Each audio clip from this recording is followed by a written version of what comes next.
Hello बच्चों, कैसे हो?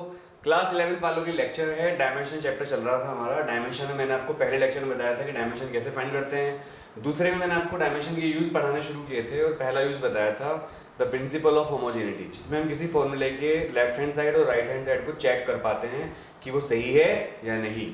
जब कोई बच्चा 11th क्लास में आता है तो उसको सबसे पहले जो एनकाउंटर होता है उसका फिजिक्स में, वो डायमेंशन चैप्टर से होता है, क्योंकि ज़्यादातर टीचर फिजिक्स पढ़ाना शुरू करते हैं डायमेंशन से ही। इसका एक मुख्य कारण ये भी है दोस्तों, डायमेंशन हर जगह यूज़ आती हैं, फॉर्मूले बहुत सारे याद हो जाते हैं बच्चों को, प्लस ये थोड़ा इजी है। इसको जब पढ़ाता है टीचर तो बच्चा थोड़ा डरता नहीं, मतलब उसका थोड़ा रिलैक्स हो जाता है वो, क्योंकि 11th का सिलेबस थोड़ा टफ है। इस साल तो थोड़ा मतलब ऐसे ही चल रहा है। बट अब मैं आपको सेकेंड यूज बताऊंगा। सेकेंड यूज ऑफ डायमेंशन में आपको मैंने लिखकर बताया टू मेक न्यू फॉर्मूला। दोस्तों, जब कोई टीचर आपको पढ़ाता है यूट्यूब पर या ऑनलाइन, तो उसके लिए सबसे टफ क्या होता है टीचर के लिए? अगर वो इस तरह बोर्ड पर पढ़ा रहा है, चाहे वो कोई भी टीचर हो, बोर्ड पर पढ़ा रहा है, ऐसा नहीं कि पहले सब कुछ लिख लिया। जब वो बोर्ड पर आपको क्लासरूम की तरह पढ़ा रहा है तो समझ लो सबसे ज़्यादा मेहनत कर रहा है। तो प्लीज़ इसी नाम पर लाइक कर देना वीडियो को, क्योंकि इसमें बहुत मेहनत लगती है। और अब मैं आपको समझाता हूँ कि जब सेकेंड यूज हम पढ़ते हैं डायमेंशन का, तो उसको हम किस तरह तैयारी करते हैं और क्या करते हैं। देखिए, सेकेंड यूज में मैं एक ईजी एग्जाम्पल लेता हूँ। इस यूज के बाद आपको पता चलेगा कि जो साइंटिस्ट होते हैं वो नए नए फॉर्मूले और इक्वेशन कैसे बनाते हैं, ये आपको पता चल जाएगा। देखो, सेंट्रीपिटल फोर्स की अगर बात करें, एक एग्जांपल सबसे आसान लेता हूँ मैं पहले, फिर एक एक एग्जांपल करके बहुत सारे टफ एग्जांपल लेंगे। सेंट्रीपिटल फोर्स क्या होता है, मैं आपको एक चीज़ पढ़ाता हूँ। सेंट्रीपिटल फोर्स दोस्तों क्या होता है कि जब कोई ऑब्जेक्ट सर्कुलर पाथ पे मूव करती है, ये देखो, ये सर्कुलर पाथ है यहाँ पर, और ये ओ सेंटर, ये रेडियस आर, और इस ऑब्जेक्ट का मास मान लो कितना है, एम। तो जब ये ऑब्जेक्ट सर्कुलर पाथ पे मूव करेगी तो सर्कुलर पाथ पे क्या होगा, इस ऑब्जेक्ट पर एक फोर्स लगेगा इसके सेंटर की तरफ, और इस फोर्स को हम क्या बोलते हैं, सेंट्रीपिटल फोर्स। क्या बोलते हैं, सेंट्रीपिटल फोर्स। मान लो ऑब्जेक्ट की वेलोसिटी कितनी है, v, और radius of circular path is r and mass of the object is m। In that case the centripetal force, जिसको हिंदी में कहते हैं अभिकेंद्र बल, हिंदी के नाम आपको जरूर पता होने चाहिए, अभिकेंद्र बल। अगर आप साउथ इंडिया से हैं, किसी और पार्ट से हैं, तो आप बताना कि इस फोर्स को आपकी भाषा में क्या कहते हैं। तमिल में क्या कहते हैं, मलयालम में क्या कहते हैं, बांग्ला में क्या कहते हैं, उड़िया में क्या कहते हैं, पहाड़ी भाषा में क्या कहते हैं। जिस भी स्टेट के आप हो, चूँकि हमारा देश विविधता वाला देश है, बहुत सारी लैंग्वेज यहाँ बोली जाती हैं, तो आप जिस भी लैंग्वेज को बोलने वाले हो, इंग्लिश और हिंदी मैंने लिख दिया है, अब आप अपनी लैंग्वेज में कॉमेंट करके बताना कि आपकी लैंग्वेज में इस फोर्स को क्या कहते हैं। ठीक है, बोलोगे, ताकि मैं भी सीख जाऊँ और बच्चे भी सीख जाएंगे। तो दोस्तों देखो, इसका जो फॉर्मूला होता है सेंट्रीपिटल फोर्स का, वो होता है mv²/r, ये फॉर्मूला होता है। लेकिन यहाँ पर क्वेश्चन ये आता है कि फॉर्मूले बनते कैसे हैं, साइंटिस्ट इन फॉर्मूलों को बनाते कैसे हैं, और इस क्वेश्चन का आंसर देता है सेकंड यूज ऑफ डायमेंशन। अगर आप सेकंड यूज ऑफ डायमेंशन समझ लोगे तो आपको सारे फॉर्मूले बनाने आ जाएंगे। तो वन बाय वन करके मैं शुरू करूँगा, एक एक फॉर्मूला आपको समझाना। और पहले मैं सबसे ईजी एग्जाम्पल ले रहा हूँ, mv²/r। इसके बाद हम एडवांस केसेस लेना शुरू कर देंगे इसके। तो देखिए, सबसे पहले सॉल्यूशन कैसे करेंगे। तो क्वेश्चन कैसे आएगा, क्वेश्चन ऐसे आएगा, द सेंट्रीपिटल फोर्स, ऐसे ही आएगा बिल्कुल, on an object which is moving on a circular path, depends on its mass, radius r and velocity v. Derive, ऐसे आएगा question, derive its formula using dimension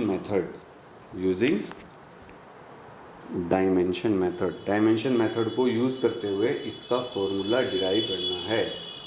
ये है क्वेश्चन। आपके एग्जाम में अगर ये क्वेश्चन आया तो ऐसे ही आएगा बिल्कुल। दोबारा देख लीजिए, एक ऑब्जेक्ट का मास m है, the object is moving with on a circular path, the mass of the object is m, the velocity of the object is v and radius of the object is r। Centripetal force का formula mv²/r होता है, ये सबको पता है। लेकिन ये formula कहाँ से आया है, ये हम जानेंगे आज, ये हम सीखेंगे। और मैं आपको बताऊंगा कि साइंटिस्ट नए नए फॉर्मूले कैसे बनाते हैं। आखिर ये साइंटिस्ट को नए नए फॉर्मूले बनाने का जुगाड़ कहाँ से मिलता है, वो क्या करते हैं ऐसा कि उनको इतने सारे फॉर्मूले बना लेते हैं वो। ठीक है, शुरू करें। तो चलिए शुरू करते हैं इस फॉर्मूले को किस तरह सीखेंगे हम, और इसको पूरा मैं यहाँ पर समझाऊंगा आपको। ये क्वेश्चन आप नोट कर लिया होगा, तो इसका सॉल्यूशन यहाँ से कर रहा हूँ। देखो 3 स्टेप में क्वेश्चन होगा सोल्व, 3 स्टेप में, ठीक है। पहला स्टेप क्या है, ये क्वेश्चन तो आपने लिख लिया होगा। पहला स्टेप ये है, लेट, जो क्वेश्चन में दे रखा है, फोर्स डिपेंड कर रहा है किस किस पर, वो लिख लो। मास पर डिपेंड कर रहा है, वेलोसिटी पर और रेडियस पर। तो लेट हम ये मान लेंगे कि ये फोर्स है। जब भी कोई चीज़ किसी पे डिपेंड करती है बच्चों, जब भी कोई किसी पे डिपेंड करती है फिजिकल क्वांटिटी, तो एक्सपेरिमेंट करने से तो पता चल जाता है कि वो फिजिकल क्वांटिटी उस पर डिपेंड कर रही है, लेकिन एक्सपेरिमेंट करने से पता नहीं चलता कि वो उसकी कितनी पावर पे डिपेंड कर रही है। तो मान लो मास की पावर ए पर, वेलोसिटी की पावर बी पर और रेडियस की पावर सी पर मान लेते हैं। लेट का मतलब क्या होता है, मान लिया, क्योंकि एक्सपेरिमेंट करने से हमें उसकी पावर पता नहीं चलती। पावर पता चल गई तो फॉर्मूला पता चल जाएगा। तो साइंटिस्ट एक्सपेरिमेंट करने से तो पता लगा लेते हैं कि वो किस किस बात पे डिपेंड कर रहा है, लेकिन वो ये पता नहीं लगा पाते कि उसकी कितनी कितनी पावर पे वो डिपेंड कर रहा है। तो हमने यहाँ पर मान लिया कि let force depends a to power mass, b to power velocity and radius की पावर कितनी है, सी। और जब भी हम एक फिजिक्स में एक रूल होता है कि जब भी प्रोपोर्शनलिटी का साइन लगाना पड़ता है आपको, तो आपको इसके एवज में, आपको इसके बदले में इसको एक रिश्वत देनी पड़ती है। और वो रिश्वत यहाँ पर क्या है, कांस्टेंट। उस कांस्टेंट को हम क्या मान लेंगे, के।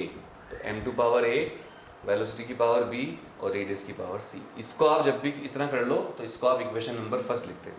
ये आपका स्टेप 1 खत्म हो गया है दोस्तों। स्टेप 1 क्या हो गया, खत्म। अभी मैं थोड़ा सा यहाँ से मिटा देता हूँ, आपने क्वेश्चन तो नोट ही कर लिया होगा क्योंकि इसमें थोड़ी जरूरत पड़ेगी जगह की। अब जब आपका एक स्टेप खत्म हो जाएगा तो आप क्या करोगे, इसके बाद आपको हर टर्म की डायमेंशन लिखनी है जो आपको पता हो। तो मैं लिखूंगा यहाँ पर writing dimensions, writing dimension of each term, each term TERM at left hand side and right hand side. Left hand side और राइट हैंड साइड पर हर टर्म की हम डायमेंशन लिखेंगे। अब उससे क्या फ़ायदा होगा वो आपको जल्दी पता चल जाएगा। देखो फोर्स की डायमेंशन हमें पता है MLT-2 होती है। कांस्टेंट ये जो होता है इसकी डायमेंशन हमें नहीं पता, इसको हम छोड़ देंगे, अभी ये नंबर है कोई। मास की डायमेंशन सबको पता होगी m, इसकी पावर कितनी मान रखी है हमने a। वेलोसिटी की डायमेंशन कितनी है LT-1, इसकी पावर कितनी है b। और रेडियस कितना है l, इसकी पावर कितनी है c। ये हमारा हो गया स्टेप 2। इसके बाद हमें इसकी पावर कलेक्ट करनी है, कलेक्टिंग पावर्स। जो स्टेप हैं अलग अलग, मैं आपको वो ब्लू से लिख रहा हूँ, collecting powers, collecting powers of each term. जितनी भी फिजिकल क्वांटिटी है उनकी पावर कैलकुलेट करेंगे। पहला भी सोच लो इसमें पावर टर्म कितनी है, एक तो मास है L है और T है, इधर मास L T सब है, ठीक है ना। तो हम दोनों साइड में मास, लेंथ और टाइम की अलग अलग पावर को कलेक्ट कर देंगे, बहुत आसान है। इधर मास की पावर कितनी है टोटल, m की पावर कितनी है 1। इधर L की पावर कितनी है टोटल 1। इधर T की पावर कितनी है टोटल -2। समझ में आया सबको। लेफ्ट हैंड साइड में सबकी पावर को अलग अलग हमने देख लिया, is equal to right hand side में भी सबकी अलग अलग पावर कलेक्ट कर लेंगे। एक बात ध्यान रखिएगा, क्लास 8 में आपने पढ़ा होगा, जब मल्टीप्लाई करते हैं तो पावर ऐड हो जाती है। During multiplication powers adds up, power add हो जाती है। तो यहाँ पर m की पावर टोटल कितनी है दोस्तों a, इधर l की पावर कितनी है, इस ब्रैकेट में l की पावर है b और यहाँ पर है c, तो मल्टीप्लाई हो जा रहा है तो पावर ऐड हो जाएंगी b plus c। In multiplication powers are added up. और t की पावर कितनी है इधर दोस्तों, t की पावर है इधर -b। ये क्लियर हुआ सबको, सबकी समझ में आ गया होगा 11th वाले बच्चों को, और अगर 12th वाले बच्चे उनको भी सीखना चाहिए। अब हम पावर कैलकुलेट कर चुके हैं, अलग अलग कंबाइन कर चुके हैं। इसके बाद हमें क्या करना है, थर्ड स्टेप में लिखना है कंपेयरिंग पावर्स। दोनों साइड की पावर को हम कंपेयर करेंगे। तो देखो मैं यहाँ करके दिखा रहा हूँ आपको, यही फॉर्मूला निकल जाएगा हमारा जो मैंने लिखा है, comparing powers of both sides, comparing powers at both sides. दोनों साइड की पावर को हम क्या करेंगे, कंपेयर करेंगे। दोस्तों इधर पावर कितनी है m की 1, उधर कितनी है m की पावर a। तो देखो a की वैल्यू डायरेक्ट आ गई हमारे पास, कितनी आई, a की वैल्यू कितनी आई 1। इसी तरह l की पावर कितनी है इस साइड में, लेफ्ट हैंड साइड में 1। उधर l की पावर कितनी है b प्लस c, ये इक्वेशन बनी, इसको ऐसे बॉक्स कर देते हैं।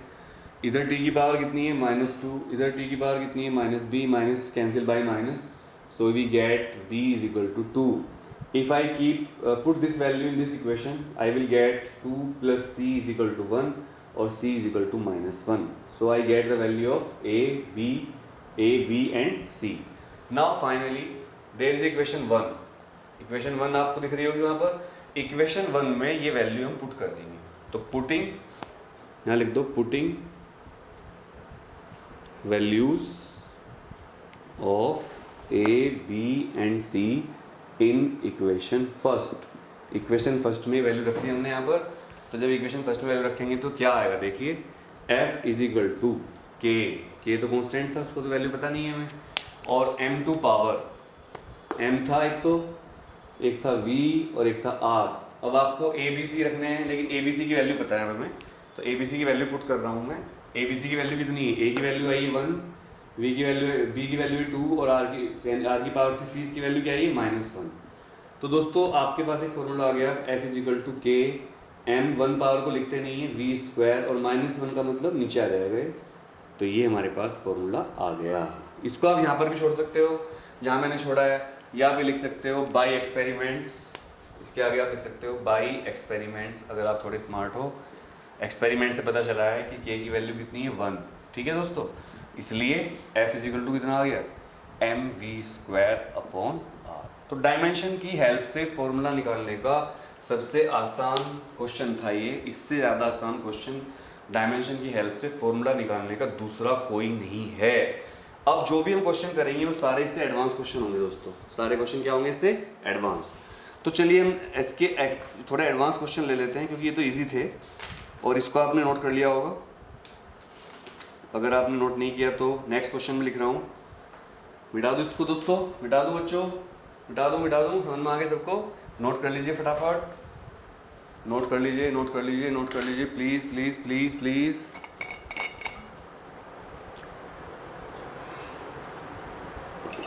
नोट कर लीजिए फटाफट।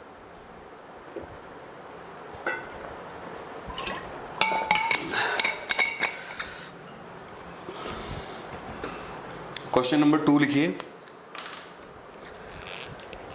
The frequency of vibration of a string, the frequency of vibration of a string depends on length of the string, tension depends on length of the string, tension भी फोर्स होता है, ध्यान रखना, वैसी टेंशन नहीं जो हमें होती है, ये वाली टेंशन की बात नहीं कर रहे हैं, ये 2 बूंद जिंदगी की डाल रहा हूँ मैं। क्या होती है 2 बूंद जिंदगी की। तो अगर आपने गिटार बजाया हो कभी, गिटार तो बजाया होगा, टिंग टिंग टिंग टिंग टिंग टिंग टिंग टिंग टिंग टिंग, ओ जाने जाना दिल है तेरा दीवाना, फिजिक्स ना आए फेल हो जाना, ओ जाने जाना दिल है तेरा दीवाना। बच्चों गिटार में रस्सियाँ होती हैं, स्ट्रिंग्स लोहे की, और बहुत सारे वाद्य यंत्र हैं इसे बजाने वाले जिनमें रस्सी होती है। तो क्वेश्चन नंबर 2 कर रहे हैं आज का। क्वेश्चन नंबर 2 में कह रहा है कि एक स्ट्रिंग है और स्ट्रिंग की लेंथ कितनी है L, और इसको हमने टाइट किया हुआ है 2 क्लिप्स के बीच में, और टेंशन कितनी है T, ठीक है। तो जब इसको आप टच करोगे, अगर आपके पास गिटार होगा तो आपको पता होगा, जब आप उसको ढीला छोड़ते हो और टच करते हो सेम फोर्स से तो आ जाती है टंग। अगर आप उसको टाइट कर दो तो आ जाएगी टिंग, और ज़्यादा टाइट कर दो तो आवाज़ कैसे आएगी टिंग। तो आपने क्या देखा, जैसे जैसे हम उसकी टेंशन बढ़ाते हैं, मतलब उसको टाइट करते हैं, तो उसके अंदर उसकी जो फ्रीक्वेंसी होती है वो बढ़ जाती है। तो फ्रीक्वेंसी डिपेंड करती है, क्वेश्चन में लिखा है frequency in string depend length पर, टेंशन पर और मास पर यूनिट लेंथ म्यू। यहाँ पर इस क्वेश्चन में बहुत गलती करते हैं बच्चे, ये म्यू है, ये मास नहीं है। म्यू मतलब मास पर यूनिट लेंथ, मतलब ये मास तो है बट ये मास पर यूनिट लेंथ है। तो इसकी जो डायमेंशन लेंगे हम, तो वो m नहीं लेंगे, वो लेंगे ml-1। क्लियर बच्चों। तो बस यही क्वेश्चन है इसमें, और इसमें प्रूफ करना है इसका फॉर्मूला कि टेंशन का फॉर्मूला क्या होगा डायमेंशन मेथड से। तो मैंने आपको स्टेप बताया था, सॉल्यूशन कर लेते हैं। स्टेप क्या बताया था मैंने आपको, इसकी पावर a मान लो, इसकी पावर b मान लो, इसकी पावर c मान लो। अब क्या करेंगे, step first, writing dimensions, writing dimensions at both sides, दोनों साइड्स में डायमेंशन लिखेंगे। तो देखो फ्रीक्वेंसी की डायमेंशन होती है 1 टाइम, तो इसकी डायमेंशन क्या होगी t-1। क्लियर?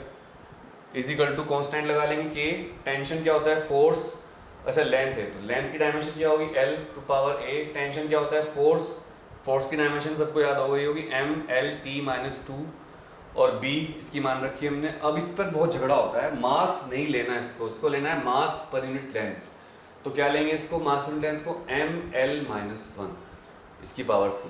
ठीक है दोस्तों, और इसको हम ऐसे लिख लेंगे n is equal to k l to power a t to power b और म्यू टू पावर c। इसी को इक्वेशन फर्स्ट लिखते हैं हमेशा, क्योंकि जब a b c की वैल्यू पता चल जाएगी तो इक्वेशन फर्स्ट में ही वैल्यू रखेंगे। ठीक है, इसके बाद सेकंड स्टेप क्या था,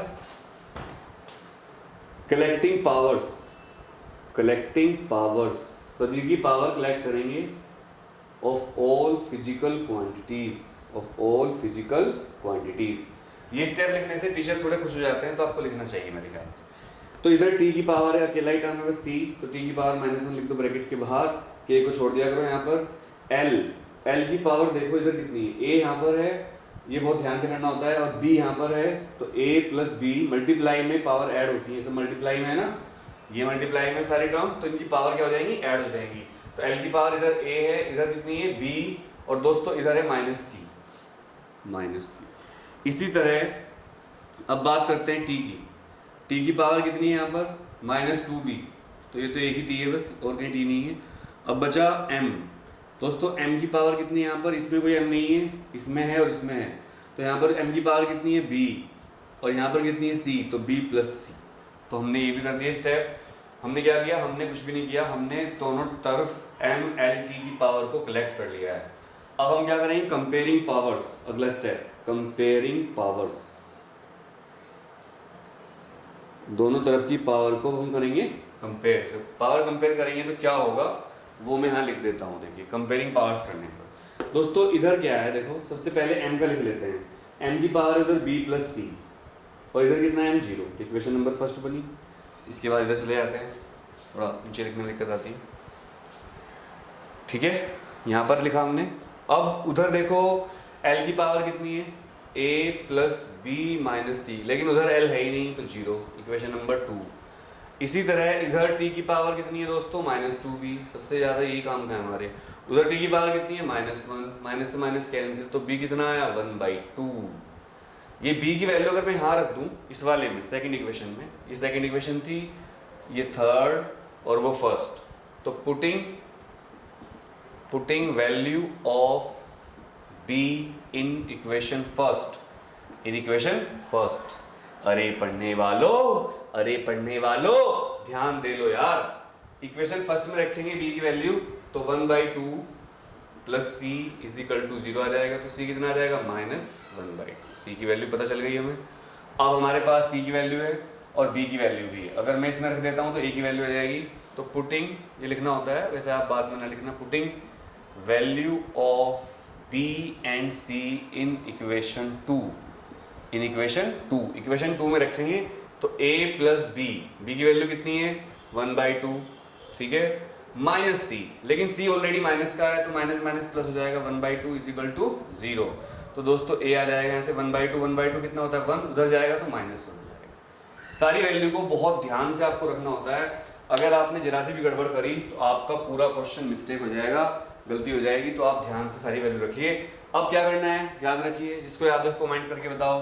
ए बी सी की वैल्यू जब आ जाती हैं तो इक्वेशन फर्स्ट में उनकी वैल्यू को रखते हैं, तो यहाँ से मिटा देता हूँ, मिटा दूँ, लिख लिया होगा सबने, नोट्स बनाते रहना अपने अपने, पूरा कोर्स करवाऊंगा, प्रॉमिस कर रहा हूँ, बीच में नहीं छोड़ूंगा आपको, सारे चैप्टर करेंगे। n इज इक्वल टू, सब फ्री रहेगा, सब कुछ free, n is equal to k, l की वैल्यू a है, a की वैल्यू कितनी आई है हमारी -1, ये आ गई भाई, a की वैल्यू -1, t की वैल्यू b कितना है 1/2, और म्यू की वैल्यू c, और c कितना है -1/2। तो देखो ये जो 1/2 होता है ना, इसका मतलब पावर में होता है अंडर रूट, इनको सर्ट्स कहते हैं। सर्ट्स मतलब फ्रैक्शन वाली पावर, सर्ट्स, SURDS। पहले 9th के उसमें था कोर्स में, लेकिन CBSE ने धीरे धीरे सारी चीज़ें काम की हटा दी और सिलेबस को एकदम विकलांग बना दिया है, मतलब हैंडीकैप। मतलब ईजी करने के चक्कर में ना, ये सारी वैल्यू है, इनको फॉर्मूले की फॉर्म में लिखना है। अब n इजिकल टू के, एल की पावर -1 है तो इसको 1/L लिख लेंगे हम यहाँ पर। और दोस्तों t की पावर 1/2 और म्यू की पावर -1/2, म्यू को नीचे ले आओ और दोनों की पावर 1/2 लिख सकते हैं। और आपको मैंने बताया था कि जो n होता है, जो k/L, ये जो 1/2 पावर होती है इसको अंडर रूट भी लिखते हैं, तो t/μ आ जाएगा। बोलो क्लियर?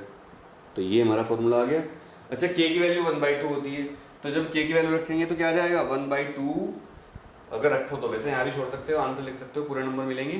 तो आप अगर थोड़े से स्मार्ट हो तो लिख देना बाई एक्सपेरिमेंट, वैसे लिखना ही मत, पंक्ति में पढ़ना बेकार है। k की वैल्यू 1/2 मिली तो n कितना है 1/2L, ये स्टैंडर्ड फॉर्मूला है t/μ। याद रखना म्यू क्या है, म्यू बहुत जगह यूज होता है, म्यू है मास पर यूनिट लेंथ, मास पर यूनिट लेंथ। किसका? रस्सी का।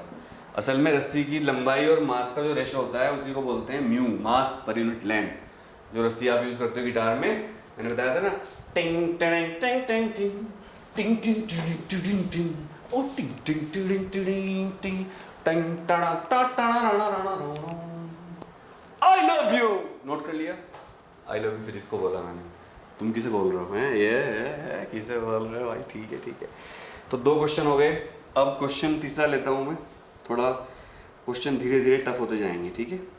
सिंपल पेंडुलम क्वेश्चन लेंगे, धीरे धीरे क्वेश्चन टफ होते जा रहे हैं। तो मिटा दो इसको दोस्तों, चलो लिख लो लिख लो लिख लो, मिटा देते हैं।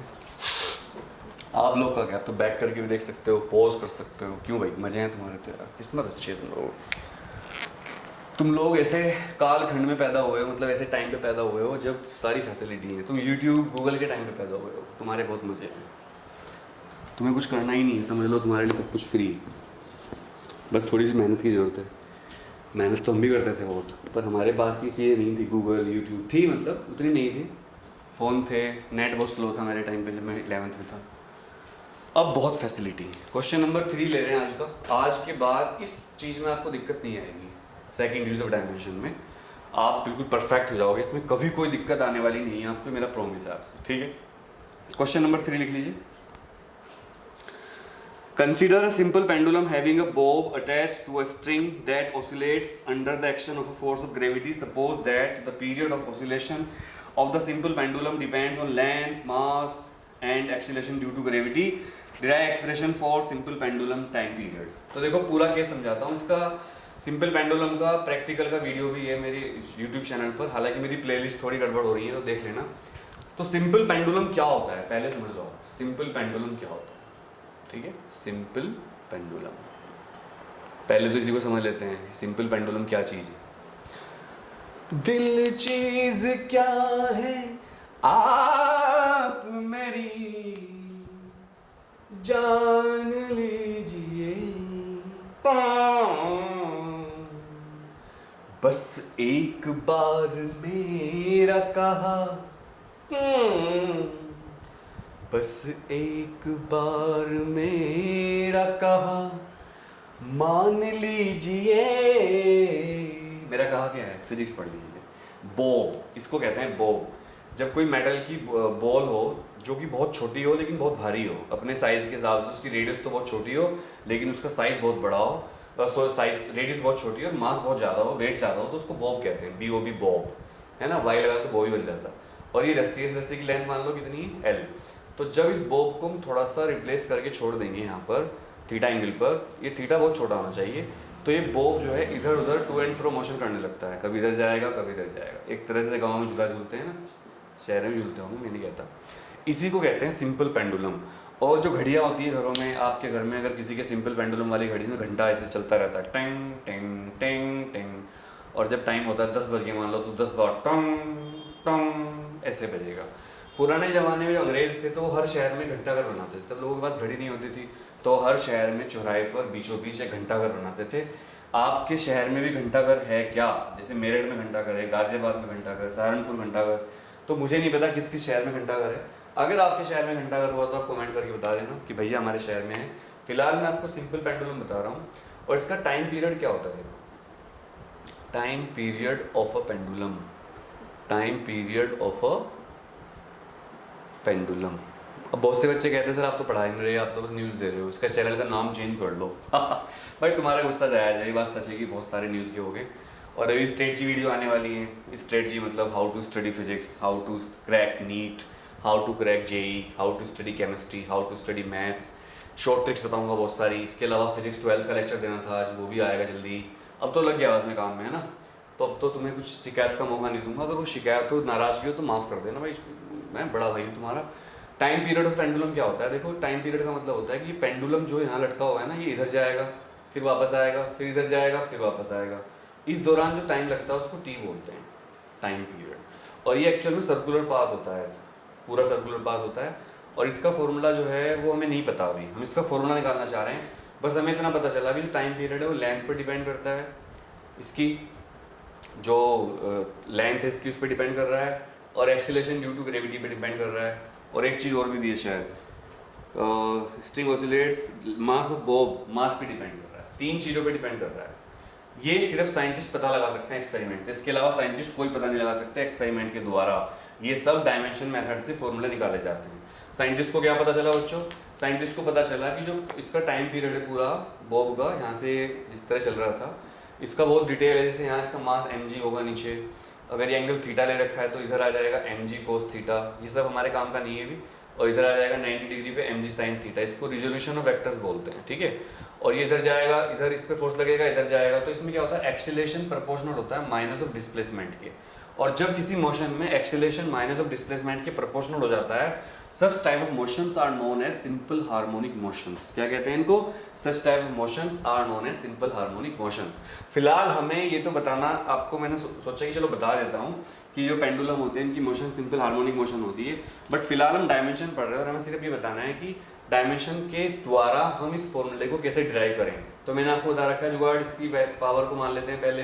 तो लेट लिखेंगे, लेट, वैसे आप लिखा करो सबसे पहले गिवन, तो गिवन लिख लो आप, गिवन, ये तो गिवन है। अब यहाँ लिखेंगे लेट। हमने मान लिया कि जो t है वो डिपेंड कर रहा है l की पावर a पर, g की पावर b पर और m की पावर c पर। अभी यहाँ a मत लिखो, ठीक है। और मैंने आपको ये बता रखा है कि इसके बाद हम कांस्टेंट लगाते हैं, इसको हटाकर प्रोपोर्शनलिटी के साइन को, तो k l to power a, g to power b और m टू पावर c।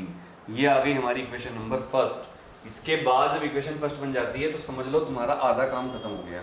अब हमें केवल a b c की वैल्यू फाइंड करनी है, जो कि हम बहुत आराम से निकाल लेंगे।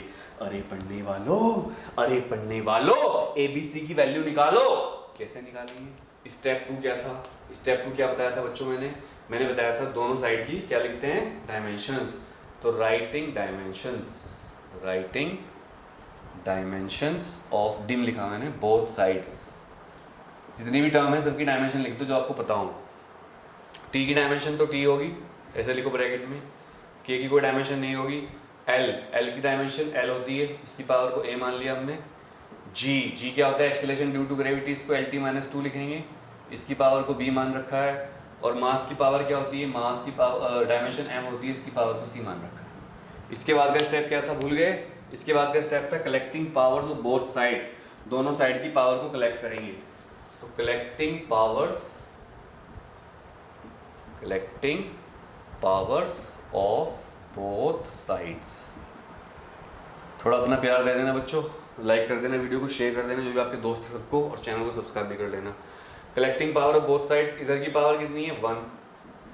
k की कोई पावर डायमेंशन नहीं होगी, छोड़ देंगे। l की पावर देखो इधर है a, और इसमें कितनी है, इसमें ध्यान से देखो -2 इसकी है और ये b, तो b है इसकी, तो a प्लस b हो जाएगा। मल्टीप्लाई में पावर ऐड हो जाती है, इधर l नहीं है। अब आते हैं, l हो गया, अब t पे आते हैं। बताओ t की पावर, इधर तो 1 थी, इधर कितनी है t की पावर, -2b। और बच्चों अब बचा m की पावर एक ही है, बस यही टर्म है c, ठीक है। अब नेक्स्ट स्टेप क्या था, किसी को याद है? बताओ, कमेंट करके बताओ। इसके बाद का स्टेप क्या है, बताओ जल्दी कमेंट करके। इसके बाद का स्टेप है कंपेयरिंग पावर्स,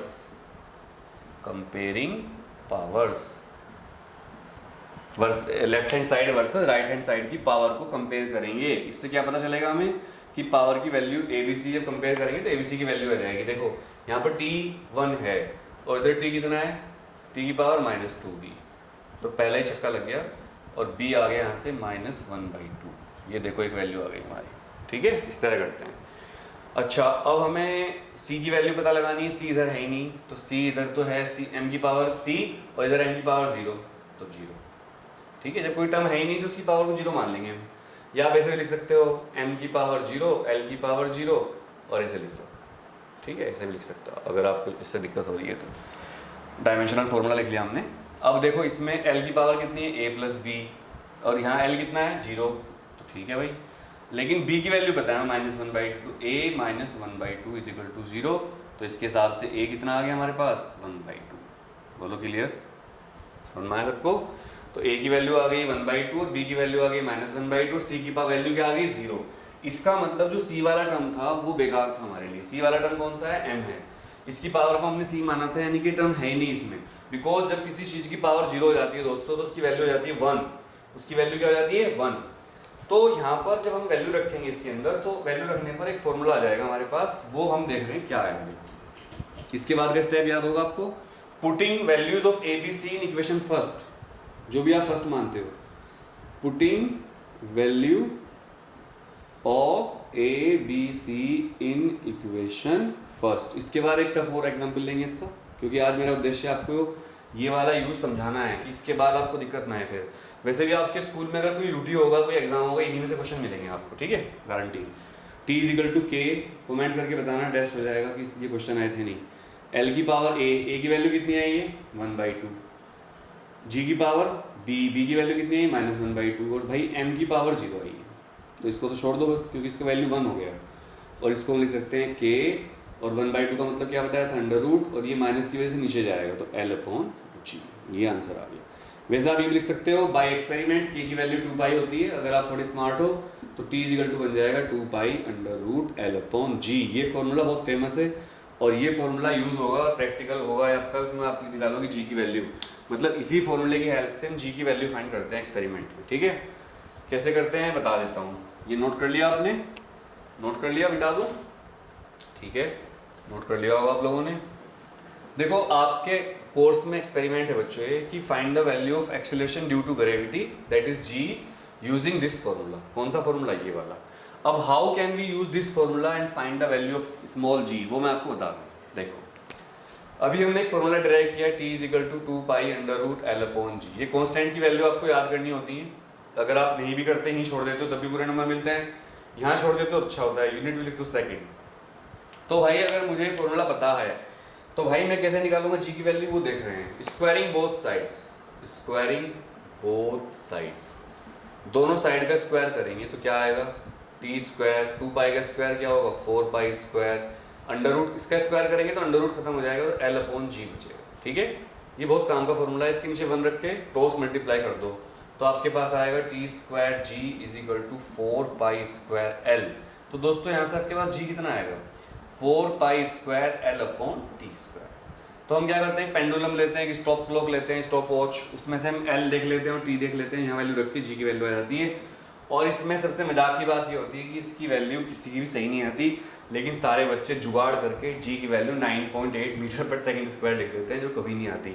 और कमाल की बात ये कि टीचर भी उसको सही कर देते हैं। जैसे 10th क्लास में टीचर ओम्स लॉ के फॉर्मूले में ग्राफ जब बनाता है बच्चा, और ग्राफ ऐसे बनाता है वो v और i का, और उसको ठीक कर देती है मैडम, जबकि कोई भी ग्राफ बच्चा एक्सपेरिमेंट करके इस ग्राफ को सीधा नहीं बना सकता, ये मेरी गारंटी है।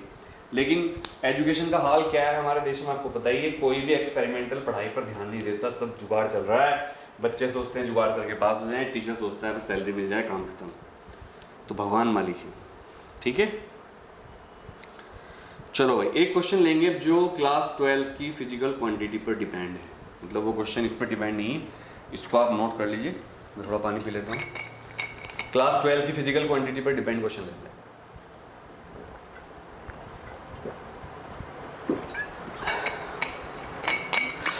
ले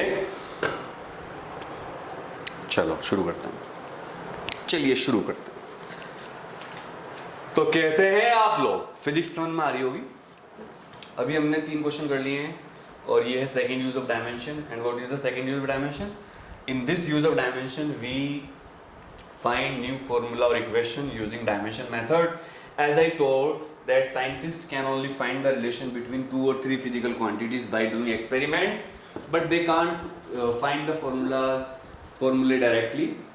from these observations, and if I have observations and I want to find a formula, I have to use second use of dimension, that is जो मैं आपको एक्सप्लेन कर रहा हूँ। अब हम इसका फोर्थ क्वेश्चन लेते हैं। इसमें सारी जो टर्म यूज होंगी वो क्लास 12 की होंगी, ठीक है। तो क्लास 12 की डायमेंशन वैसे तो आपको नहीं पता होंगे, बट मैं बता दूंगा तो मज़ा आएगा पढ़ने में। क्वेश्चन नंबर 4 है। क्वेश्चन नंबर 4 पहले मैं पढ़ लेता हूँ, फिर उसको मैं समझाऊंगा आपको, क्योंकि मेरे पास स्मार्ट बोर्ड तो है नहीं, तो मैं खुद ही पढ़ के फिर लिख के फिर करवा रहा हूँ आपको। असली पढ़ाई तो देखो यही होती है। स्मार्ट बोर्ड में चाहूँ तो खरीद दूँ, बट असली पढ़ाई यही है दोस्तों। मैं आपको इसलिए हमेशा कहता हूँ कि आप ऐसे टीचर से पढ़ो।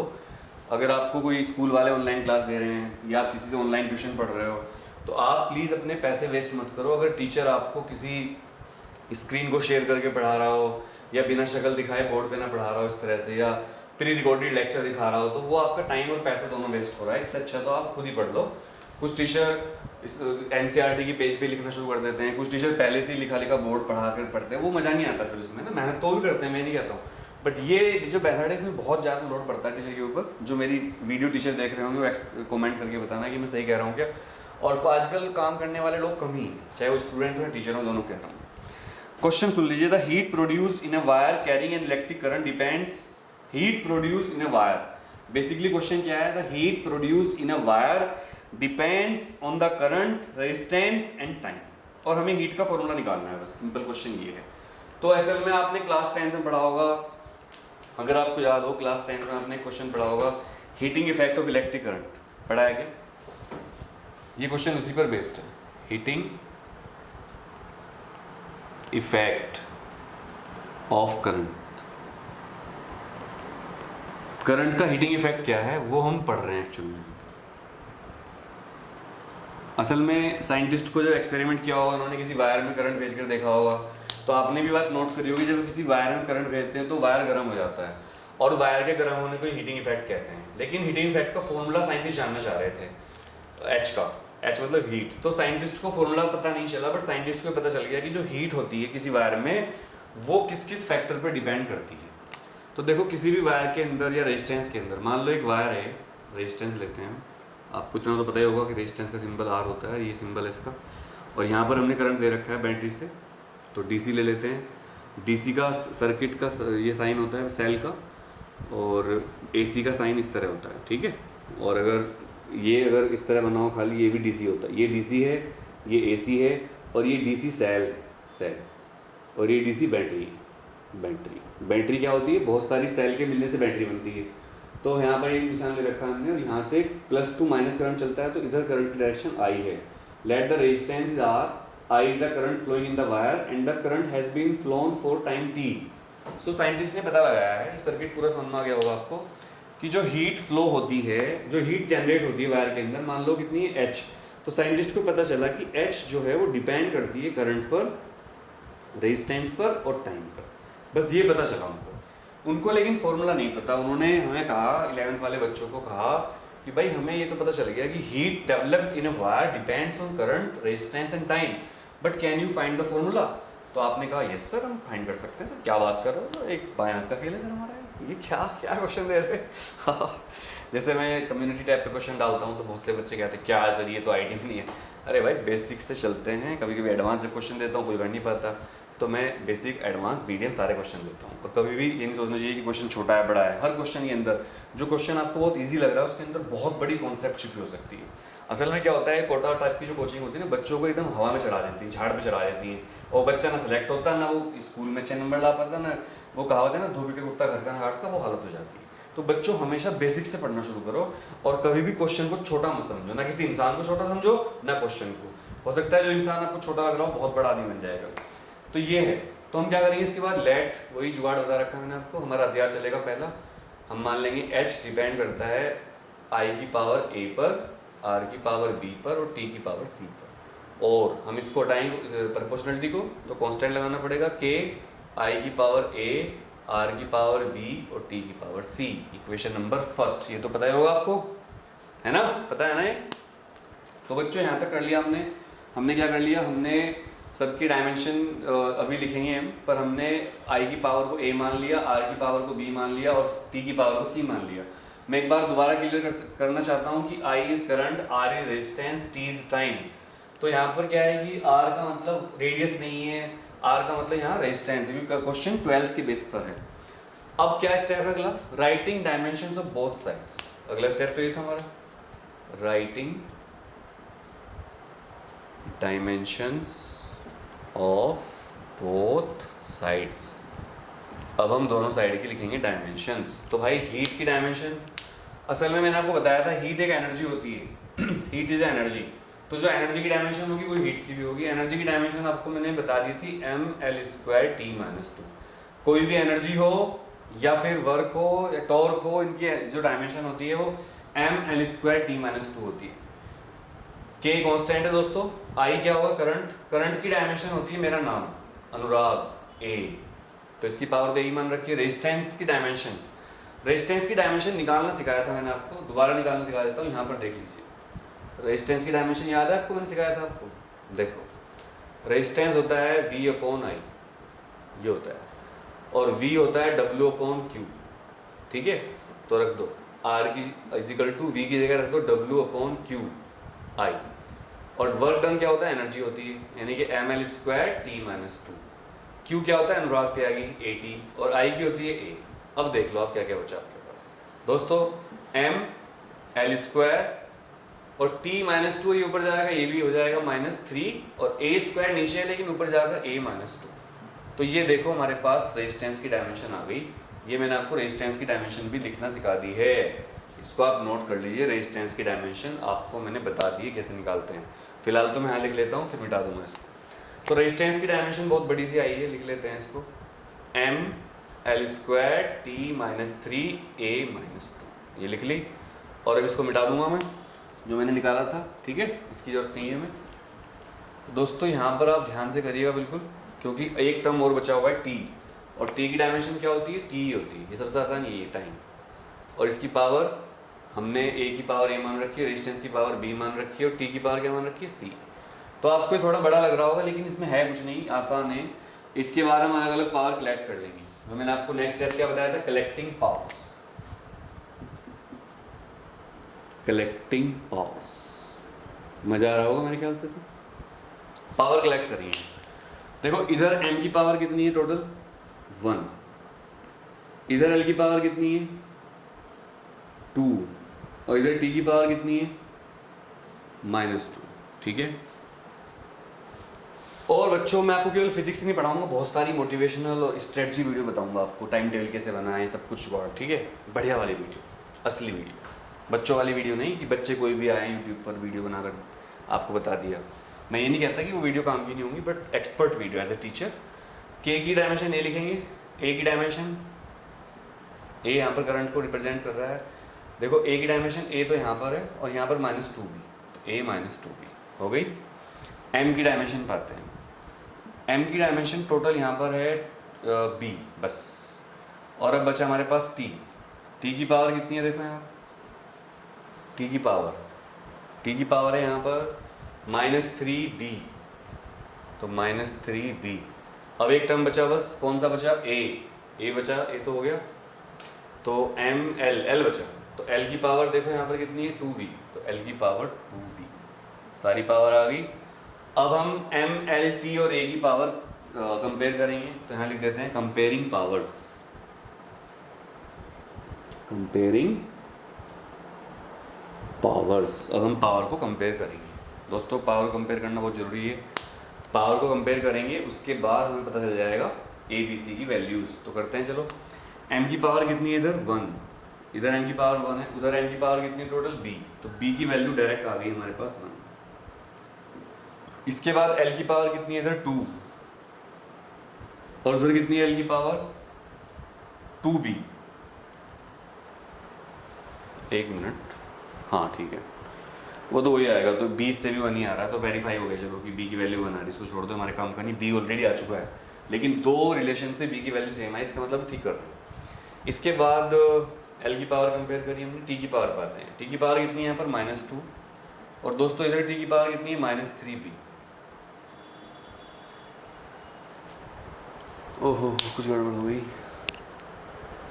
A की पावर हमने ले ली है यहाँ पर, A की power A A minus two B, ठीक है, उधर ए नहीं है, और एल की पावर हमने ली यहाँ से टू बी, ठीक है, और एम की पावर हमने ले ली है, एम की पावर कितनी है टू बी। अच्छा वो तो बी बार बार तो उसको छोड़ देंगे, इससे निकाल लेंगे, तो ए बी आ गया हमारे पास, सी रह गया बस। अब सी वाला किसमें टर्म टी की पावर नहीं लिखी हमने इधर, टी की पावर लिख लेते हैं। टी की पावर है यहाँ पर हमने गड़बड़ कर रखी है minus three B plus C, sorry minus three B plus C. तो टी की पावर कितनी है minus three B plus C इधर, और उधर टी की पावर कितनी है दोस्तों माइनस टू।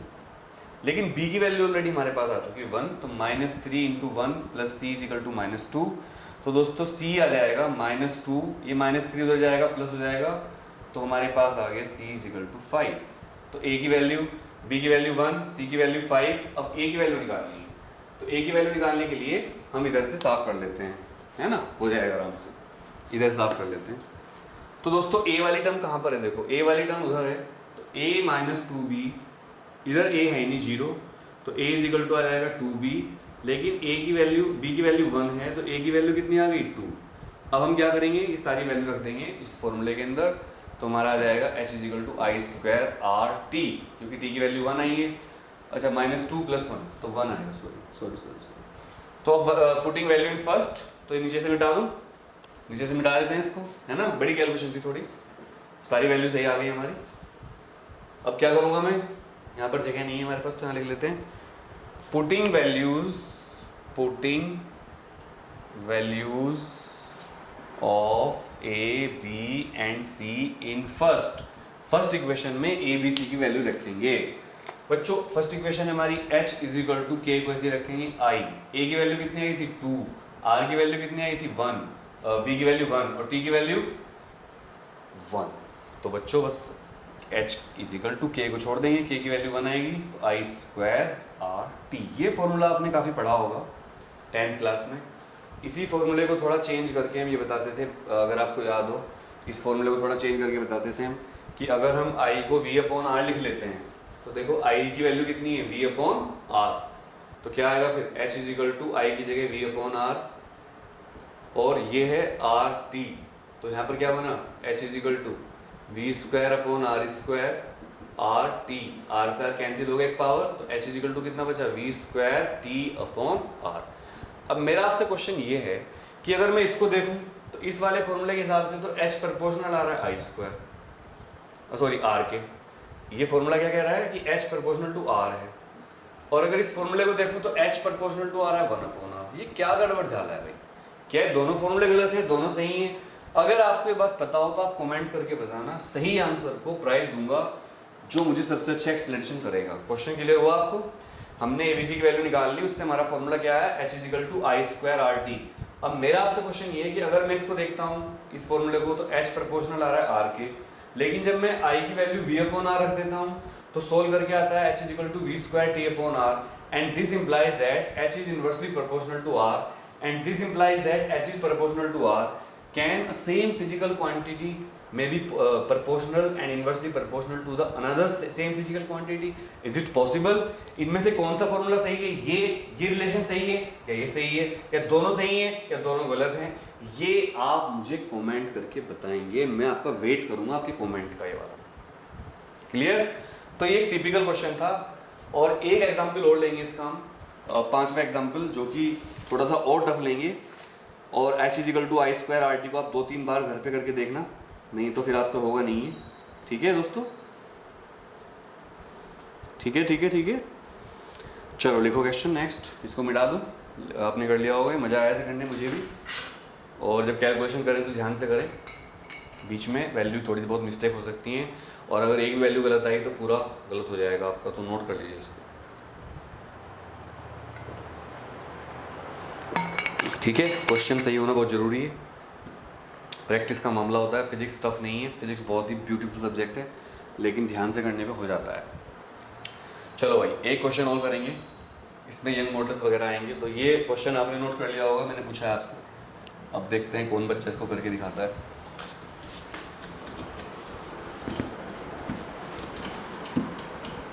नेक्स्ट क्वेश्चन लिख रहा हूँ मैं, 5वां क्वेश्चन आज का। एक क्वेश्चन करने में एवरेज 5-6 मिनट लग जाती है, 10 मिनट भी लग जाती है, तो उस हिसाब से लिखिए।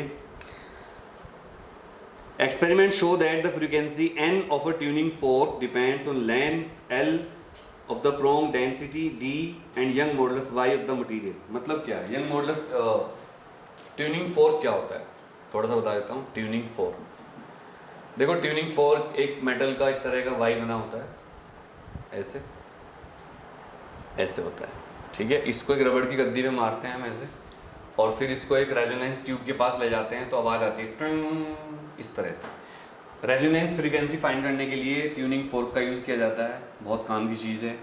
तो ये आपके साउंड चैप्टर में है आगे. अब स्कूल वाले इस एक्सपेरिमेंट को करवाएंगे या नहीं करवाएंगे आई डोंट नो, बट हमने किया था. बहुत ज़बरदस्त चीज़ होती है, जब इसको मारते हैं तो वाइब्रेट करने लगता है, और जब इसको किसी रेजोनेंस पाइप के पास ले जाते हैं, रेजोनेंस पाइप क्या होता है अगर आपको पता हो तो कमेंट करके बता देना, तो आवाज़ आती है, और जहाँ पर सबसे तेज़ आवाज़ आती है उसी को हम क्या बोलते हैं, रेजोनेंस हो रहा है. तो क्वेश्चन में क्या बताया गया है कि जो रेजोनेंस फ्रीक्वेंसी होती है एन, वो डिपेंड किस किस पे कर रही है, वो उसने बताया है साइंटिस्ट ने हमें. और वो उसने बताया है कि एक तो लेंथ पे डिपेंड करती है, इसकी लेंथ ये लेते हैं एल, लेंथ पर. दूसरा भाई वो कह रहा है कि इसके डेंसिटी पर डी पर, चलो डी पर कर लिया, और एक कह रहा है यंग मॉडुलस पर. तो यंग मॉडुलस क्या होता है, स्ट्रेस अपॉन स्ट्रेन बताया था मैंने आपको. इतना क्वेश्चन दे रखा है. साइंटिस्ट को सिर्फ यही पता चलता है, मैं बार बार बोल रहा हूँ, साइंटिस्ट को केवल ये पता चलता है कि किस किस पे डिपेंड करती है ऑब्जेक्ट. साइंटिस्ट को ये पता नहीं चलता कि फॉर्मूला क्या है. फॉर्मूला निकालते हैं हम. अब हम फॉर्मूला कैसे निकालेंगे वो मैं आपको बताने वाला हूँ, ठीक है. फॉर्मूला निकालने की तरीका मैं आपको बता रहा हूँ, रेडी हो जाइए. तो लिखेंगे सबसे पहले step, let us suppose the frequency of the tuning fork depends on A power of L, B power of density and C power of Young's modulus. C power of Young's modulus A B C, मतलब L की power ए मान लिया हमने, D की power को B मान लिया और वाई की पावर को सी मान लिया, बस. तो लेट लिखेंगे let N proportional to L to power A, D to power B and Y to power C. ये जो मॉडल होता है इसको आप ऐसे बनाया करो, वाई को थोड़ा स्टाइलिश. और मैंने आपको बताया इसके बाद जुगाड़ क्या करना है, N is equal to L to power A, D to power B और Y to power C. Equation number first इसको मानना होता है. इसके बाद कहानी शुरू होती है जब इसको आप मान लेते हो.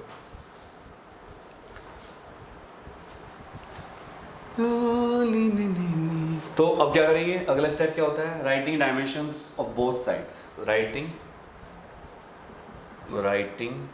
Dimensions of both sides. जितनी भी आप डायमेंशन लिख, सारी टर्म्स हैं लेफ्ट हैंड साइड की और राइट हैंड साइड की, तो वो डायमेंशन हम लिख लेंगे यहाँ पर. और डायमेंशन लिखने के बाद हम फिर कंपेयर करेंगे, फिर ए बी सी की वैल्यू आएगी, फिर रखते हैं आंसर आ जाएगा, है ना. तो ये क्वेश्चन काफ़ी इंपॉर्टेंट है, वेरी वेरी इंपॉर्टेंट. जितने भी 11th के बच्चे हैं वो इस बात को नोट कर लीजिए, ये क्वेश्चन हर स्कूल के एग्जाम में आता है.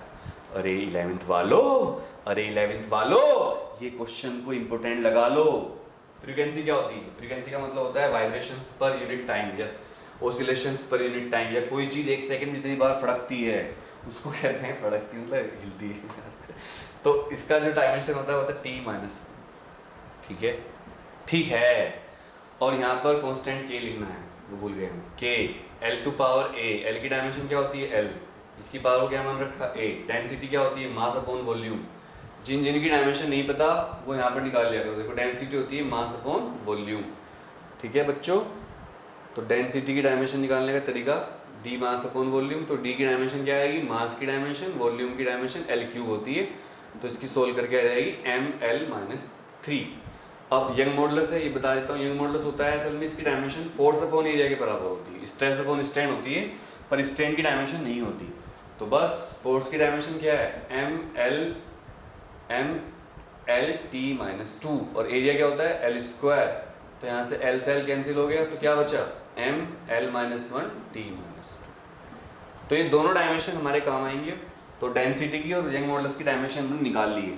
सारे टीचर आपको कहेंगे डायमेंशन याद कर लो, रट लो. मैं कहता हूँ जो कहे डायमेंशन रट लो, तुम वहां से कट लो. डायमेंशन कभी रटना मत, निकालना. बार बार निकालोगे, शुरू में आलस आएगा, बाद में मजा आना शुरू हो जाएगा, एक्सपर्ट बन जाओगे इसके. मैं आज तक निकालता हूँ, देख लो. तो L की डायमेंशन L होती है पावर A, डेंसिटी की डायमेंशन वहाँ लिखी हुई है एम एल माइनस 3, इसकी पावर B मान रखी है हमने. और यंग मॉडुलस की डायमेंशन भी हमारे पास है M L minus 1 T minus 2 की पावर C.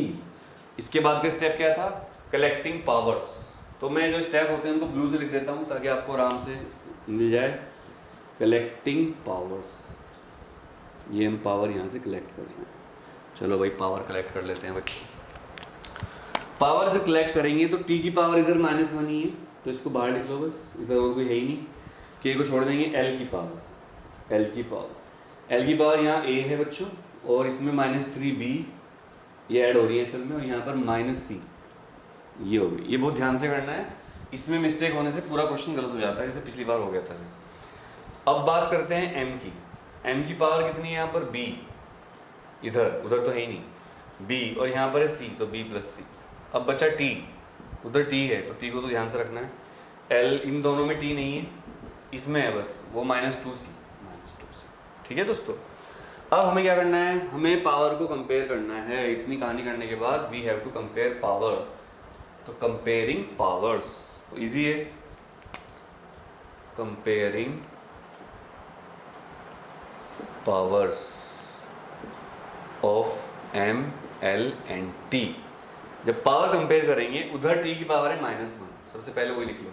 इधर t की पावर कितनी है, -2c, minus cancel by minus, and you get c = 1/2। ठीक है दोस्तों, इधर देखो m की पावर 0 है, लेफ्ट हैंड साइड में m है ही नहीं, इधर m कितना है, b + c, लेकिन c की वैल्यू हमारे पास है तो b हो जाएगा -c यानी कि -1/2, तो b की वैल्यू भी आ गई।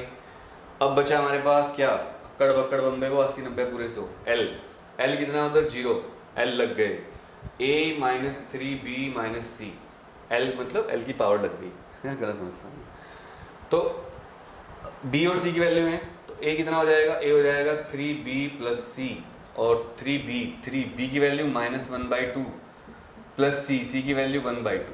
सोल्व करो, कितना आएगा सोल्व करके भैया, तो -3/2 + 1/2, एलसीएम क्या आएगा, -2/2 -1, तो c की वैल्यू आ गई हमारी यहाँ पर घूम फिर कर -1। a की वैल्यू, तो a की वैल्यू भी आ गई -1, b की वैल्यू -1/2, c की वैल्यू 1/2, सारी वैल्यू हमने यहाँ पर निकाल ली है। अब हमें क्या करना है, we have to put all these values in equation number first. तो आपको तो बताइए, नीचे से मिटा दूंगा मैं, नीचे से मिटाना पड़ेगा हमें, मिटा दूं, नोट कर लिया। वैल्यू में कोई दिक्कत तो नहीं किसी को भी। मैंने क्या किया देखो, एक बार दोबारा रिपीट कर देता हूँ मैं। सबसे पहले हमने n को l, d और y के प्रोपोर्शनल लिख लिया, ये एग्जाम में दिया हुआ था, क्वेश्चन में देते हैं, तो यहाँ लिख देना आप गिवन दैट। इसके बाद हमने दोनों साइड की पावर लिख दी, ए बी सी, इसको नहीं लिखते हैं पावर को, ये तो क्वांटिटी पता होती है हमें। इसके बाद इन सबको पावर में प्रोपोर्शनलिटी हटाकर कांस्टेंट लगा दिया के। इसके बाद डायमेंशन लिख दी सबकी जो पता है हमें। उसके बाद जो पावर्स हैं वो अलग अलग कर ली, m की अलग, l की अलग, t की अलग।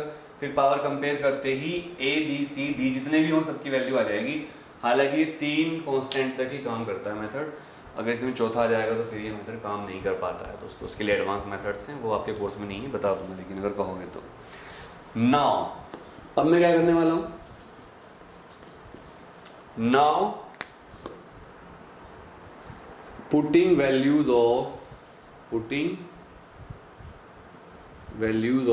a b and c in equation first। Equation first में a b c की वैल्यू रखते हैं, तो अब देखो आंसर आएगा हमारा।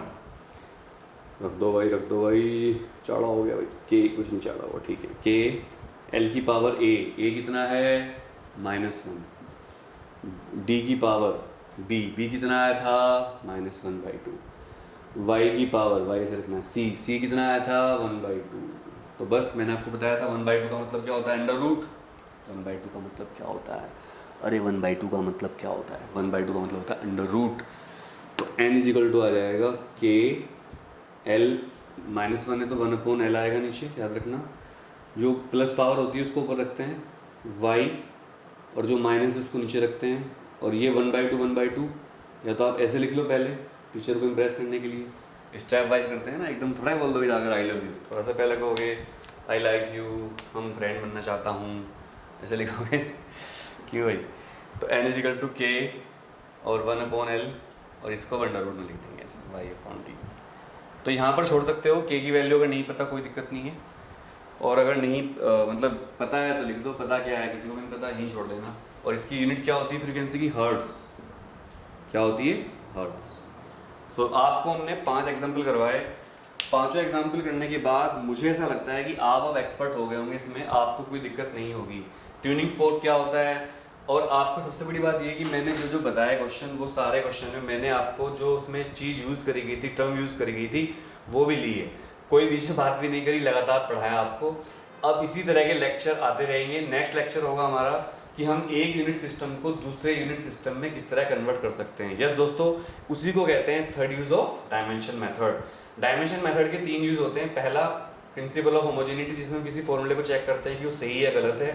दूसरा ये जो आज पढ़ाया हमने कि साइंटिस्ट नए नए फॉर्मूले कैसे बनाते हैं। और तीसरा यूज हम नेक्स्ट क्लास में बताऊंगा मैं आपको कि एक यूनिट सिस्टम को दूसरे यूनिट सिस्टम में कैसे कन्वर्ट करते हैं। जैसे मान लो प्रेशर की यूनिट होती है एसआई में, न्यूटन पर मीटर स्क्वायर, तो आपसे कोई गई इसको सीजीएस में कन्वर्ट करो, एफपीएस में कन्वर्ट करो। अगर आपने यूनिट एंड मेजरमेंट चैप्टर का पहला लेक्चर देखा होगा, क्लास 11 फिजिक्स की प्लेलिस्ट है, उसमें देख लेना आप। तो उसमें मैंने आपको पहले लेक्चर में बताया था कि यूनिट्स क्या होती हैं, और फिजिकल यूनिट्स क्या होती हैं, डिराइव्ड यूनिट्स क्या होती हैं, बेसिक यूनिट्स क्या होती हैं, फिर यूनिट्स बनाने की जरूरत क्यों पड़ी हमें, हमने यूनिट्स क्यों बनाई, ये सब बताया था मैंने आपको। तो ये सब यूनिट को कन्वर्जन करना, एक यूनिट सिस्टम को दूसरे यूनिट में कन्वर्ट करना, वो। और जब ये चैप्टर खत्म हो जाएगा हमारा, उसके बाद मैं मैथमेटिकल फिजिक्स के लेक्चर पूरे करूंगा। एक लेक्चर में दे चुका हूँ आपको ट्रिग्नोमेट्री का, वो लेक्चर ऐसा मेरा पुराना लेक्चर था लाइव, उसको ही मैंने डाउनलोड करके दोबारा डाला है वो। अब मैं आपको उसमें नेक्स्ट लेक्चर में पढ़ाऊंगा कि जो मैथमेटिकल फिजिक्स होगी, कि जो फिजिक्स में डिफरेंशियल और इंटीग्रेशन यूज होता है, बेसिकली इसको कैलकुलस कहते हैं। फिजिक्स में यूज होने वाला डिफरेंशियल एंड इंटीग्रेशन यानी कि कैलकुलस, वो आपको पढ़ाऊंगा मैं। आप मुझे कमेंट करके बताना क्या आपको लेक्चर चाहिए क्या मैथमेटिकल फिजिक्स का।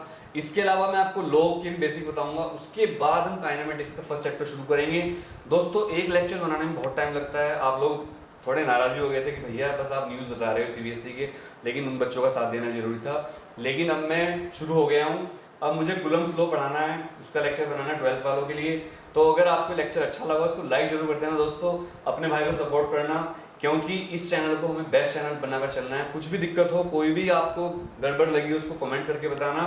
और प्लीज प्लीज प्लीज सारे 11th के बच्चों को शेयर कर देना। आप सभी को मैंने नमस्कार, सत श्री अकाल, सलाम वालेकुम, जय हिंद, जय Bharat, Vande Mataram, love you all. जा रहा हूँ, ठीक है।